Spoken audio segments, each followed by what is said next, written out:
سجدہ نہیں کیا جس نے در حسین پہ سجدہ نہیں کیا خالق نے اس کا سر کبھی اونچا نہیں کیا من الشیطان اللعین الرجیم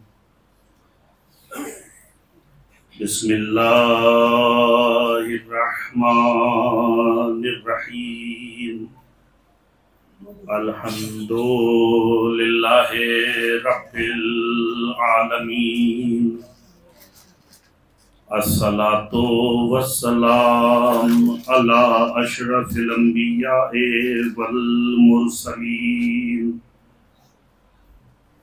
مولانا و مقتدانا و حادینا ابی القاسم محمد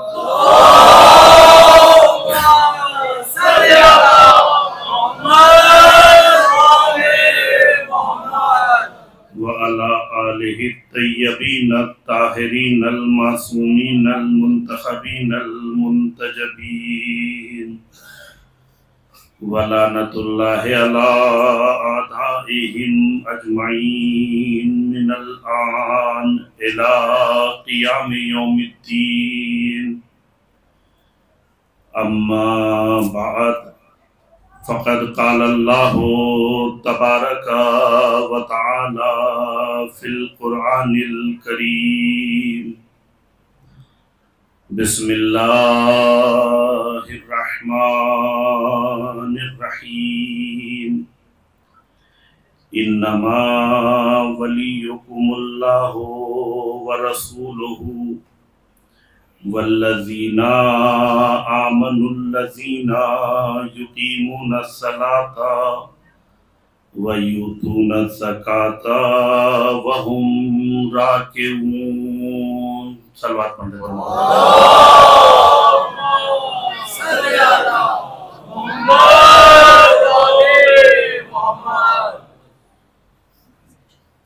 عزیزان گرامی قدر،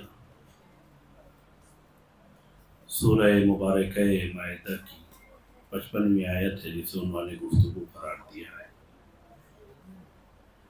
ارشاد رب العزت ہو رہا ہے کہ تمہارا پروردگار تمہارا ولی ہے۔ انما ولیکم اللہ، اللہ تمہارا ولی ہے، ورسولہ، اور اس کا رسول تمہارا ولی ہے، والذین آمنوا الذین یقیمون الصلاۃ، اور وہ صاحبان ایمان ولی ہیں کہ جو نماز کو قائم کرتے ہیں، وَيُؤْتُونَ الزَّكَاةَ وَهُمْ رَاكِعُونَ، اور وہ زکوٰۃ دیتے ہیں حالت رکوع میں۔ پروردگار عالم نے انسان کی زندگی کو ایک ایسا سرچشمہ بنایا ہے کہ وہ اپنی حیات سے متعلق جتنے امور ہیں جب انہیں انجام دیتا ہے تو جس طرح اس کی خلقت احسن تقویم ہے، اسی طرح انسان کی کوشش ہوتی ہے کہ اس کے اعمال بھی بطور احسن انجام پائیں۔ وہ جو اس دنیا میں عمل انجام دیتا ہے وہ چاہتا ہے کہ وہ بہتر سے بہتر ہو، اچھے سے اچھا ہو۔ اس کے ذریعے ادا کیا گیا کوئی بھی عمل اس کی شناخت ہوتا ہے، اس کی پہچان ہوتا ہے۔ اس لیے کہ انسان کو پہچاننے کے کچھ ہی طریقے ہیں۔ انسان کبھی اپنی زبان سے پہچانا جاتا ہے، کبھی اپنے کردار سے پہچانا جاتا ہے، کبھی اپنے عمل سے پہچانا جاتا ہے۔ کیسا انسان ہے اس بات سے پتہ چلتا ہے کہ وہ کیسی گفتگو کرتا ہے۔ کیسا معیار ہے اس بات سے پتہ چلتا ہے کہ اس کا کردار کیسا ہے۔ انسان جو کہتا ہے وہ کرتا بھی ہے یا نہیں، اس بات کا پتہ اس بات سے چلتا ہے کہ اس کی پریکٹیکل لائف کیا ہے اور وہ کہہ کیا رہا ہے۔ آپ جب